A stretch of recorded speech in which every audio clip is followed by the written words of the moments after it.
अस्सलाम वालेकुम, welcome to trending fashion. आज हम फिर से आपके लिए लेकर आए हैं बेबी गर्ल के लिए बर्थडे केक आइडिया, जो कि है बहुत ही ज़बरदस्त और लेटेस्ट डिफरेंट डिज़ाइन लेकर आए हैं और डिफरेंट डिफरेंट कलर में लेकर आए हैं। आप चाहे अपने थीम का, आपका जो थीम है, अगर कलर चेंज है तो आप कलर वगैरह चेंज करवा सकते हैं। आज के जो केक डिज़ाइन है बिल्कुल ज़बरदस्त डिफरेंट यूनिक डिज़ाइन है।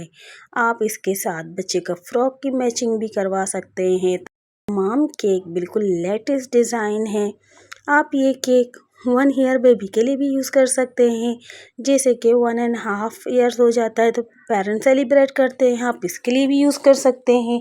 तो ये है आपके बेबी के 6 मंथ बर्थडे के लिए, 6 मंथ जो बेबी को हो जाता है उसके लिए भी यूज़ कर सकते हैं।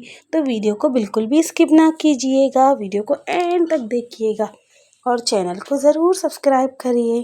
तो वीडियो को एंड तक देखिए, चैनल को सब्सक्राइब करें, वीडियो को लाइक करें, कमेंट करें, शेयर करें। अल्लाह हाफिज़, take care.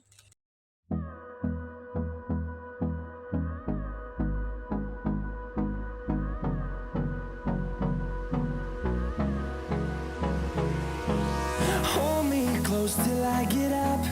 Time is barely on our side. I don't wanna waste what's left.